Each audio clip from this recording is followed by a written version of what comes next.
France نے کہا یہ تو بہت خطرناک چیز ہے، یہ عبدالحمید ثانی یہ بگڑ گیا تو بڑے مسئلے ہیں۔ فرانس والے بلکہ اس زمانے کے سارے لوگ یہ کہتے تھے کہ سارے دنیا کے بادشاہوں میں جتنا دماغ ہے وہ 5% ہے، 95% تو عبدالحمید کے پاس۔ دنیا یہ کہتی تھی۔ اس کے بعد فرانس نے برطانیہ کو کہا، انگلینڈ کو، کہ یہ ہم سے نہیں ہوگا، تم لوگ اس کو ریلیز کرو، یہ فلم تم لوگ بناؤ، ہم کو مت، کیونکہ خلیفہ نے ہم کو ڈرا دیا ہے۔ وکٹوریا اس زمانے میں تھی۔ اس کے بعد وہاں سے فرمان جاری ہوا کہ نہیں، یہ تو فلم پوری بن چکی ہے، ٹکٹ بھی بک چکے ہیں، ہم پیچھے نہیں ہٹ سکتے اس سے، لوگوں میں سب یہ اعلان ہو چکا ہے۔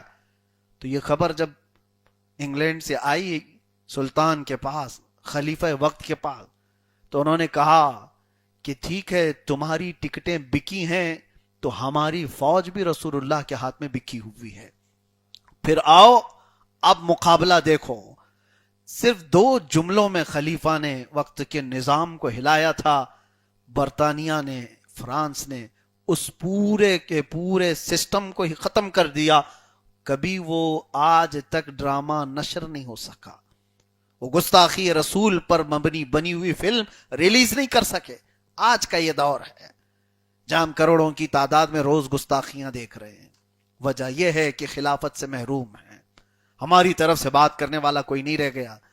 یہ جن کو آپ بادشاہ بڑے بڑے دیکھ رہے ہو، بڑے بڑے سونے کے ٹوائلٹ میں بیٹھنے والے لوگ، یہ کیا اسلام اور دین کی بات کریں گے؟ ان کی تو اچھی طرح سے درگت بنی ہوئی ابھی 6 مہینے سے دیکھ رہے ہیں ہم۔ پڑوسی ملک ہی اتنی ان کی وہ کر کے رکھا ہوا ہے کہ اپنا ڈیفنس کرنا ان کو نہیں آتا تو امت کا کیا ڈیفنس کریں گے؟ عربوں کے حالات آپ دیکھ رہے ہیں، سارے مڈل ایسٹ کے جتنے خلیجی ممالک ہیں سب بکھرے ہوئے ہیں، اور ان کا انجام قریب ہے۔ 40 سال سے اکنامک وار کو جھیلنے والا ایران ان کو آنکھ نہیں دکھا رہا، بلکہ ان کو پورا کا پورا سلا چکا ہے۔ یہ حالات ہیں، یہ ہمارے مسیحا یا ہمارے امیر یا ہمارے بادشاہ نہیں ہو سکتے۔ بس دعا ہے کہ اللہ تعالیٰ امام مہدی کو ظاہر فرمائے، رسول اللہ صلی اللہ علیہ وسلم کی شان میں یہ گستاخیاں ختم ہو جائیں۔ اور پھر میں ببانگ دہل یہ کہوں گا، ہم ڈرتے کسی سے نہیں ہیں۔ خلافت کے نظام سے کسی کو چڑ ہے تو بار بار سنیں، خلافت اس روئے زمین کا سب سے بہترین سسٹم ہے۔ آج تک دنیا نے جتنے سسٹم پیش کیے، مارکسزم ہو، سوشلزم ہو، کمیونزم ہو، ڈیموکریسی ہو، یہ سب سسٹم ہیں۔ میں چیلنج کے ساتھ کہتا ہوں، تمہارے سارے سسٹم اپنی جگہ پر، رسول اللہ کا سسٹم خلافت اپنی جگہ پر ہے۔ آپ کبھی سچی نظر سے دیکھ کر کے تو دیکھو اس نظام خلافت نے دنیا کو کیا دیا ہے۔ دنیا جو ترقیوں پر ہے آج، یہ نظام خلافت کی دین ہے۔ اللہ کریم اس خلافت راشدہ کی برکتیں ہمیں عطا فرمائے، مولا کریم وہ دور بھی ہمیں عطا فرمائے۔ اب سنا ہے میرے عزیزو، خلافت راشدہ ختم ہو گئی 30 سال کے بعد، ویسی خلافت نہیں آئی، لیکن ان کے زمانے کے بعد والے لوگ محروم نہیں ہیں۔ میرے آقا صلی اللہ علیہ وسلم نے فرمایا، اس روئے زمین پر ایک بار اور خلافت راشدہ قائم ہوگی، اور وہ امام مہدی کے زمانے میں ہوگی۔ آئے گا وہ دور آئے گا، اسی لیے ہم بول کر کے جاتے ہیں کچھ دیر کی بات ہے۔ وہ دور آئے گا، وہ خلافت راشدہ کا دور ہے، وہ امام مہدی کے زمانے میں۔ اللہ تبارک و تعالی ہمیں اس زمانے کو دیکھنے کی توفیق نصیب فرمائے۔ وآخر دعوانا ان الحمد للہ رب العالمین۔